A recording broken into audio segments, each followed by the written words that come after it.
get into this? I know that, veterinary medicine's kind of been in your DNA, but what is your origin story?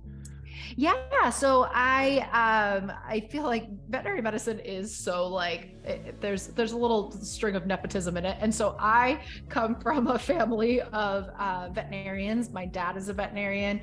My brother is now a veterinarian practicing with him at his hospital that he owns in northeastern Connecticut, and my other little brother is at Ross right now studying to be a veterinarian. Oh wow! So yeah, but I hate gross stuff.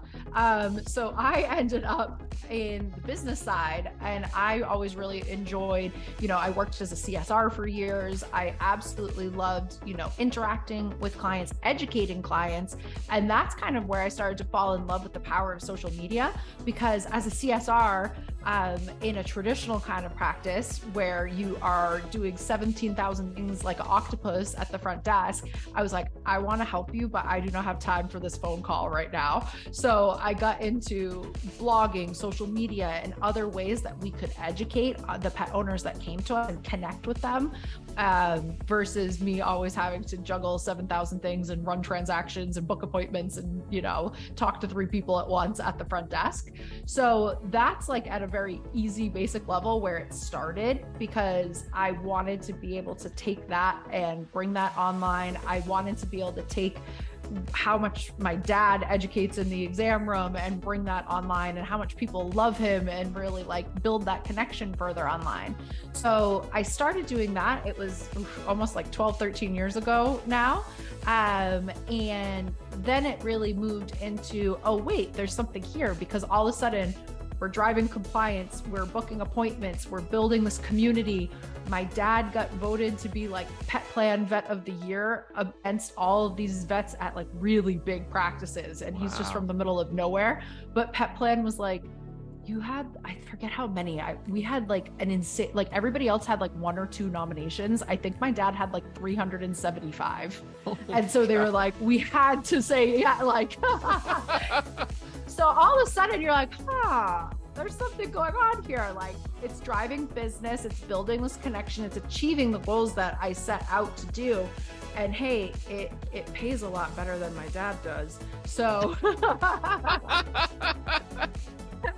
and so all of a sudden I kind of started to see this opportunity to build out a place online, instead of going to practice managers meetings. And I feel like I was like sending people long emails after, because they're like, what are you doing at your practice?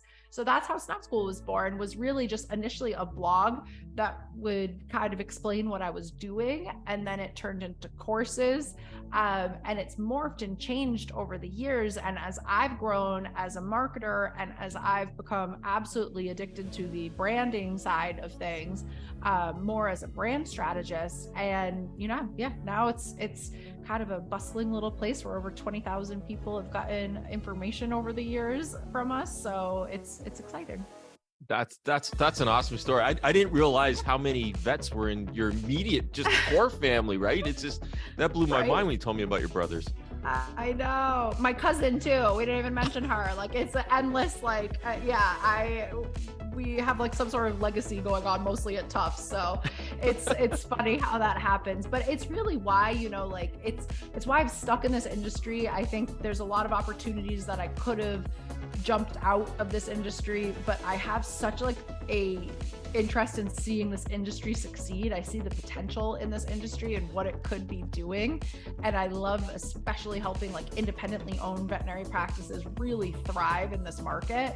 And that's kind of where my business has been going now on our bigger agency side at the Snout Group, where we help build out these brands. Well, that's one question I have for you. Am I correct in when I first started practicing, or even when I opened up? So it's been about 11 years since I opened up the big hospital I have. And at that point in time, I was looking at websites, and even then, some vets didn't even have websites. You know what I mean? And so is it true that my perception is that we are kind of behind on the 8 ball as a profession on doing branding and doing everything like that? not wrong.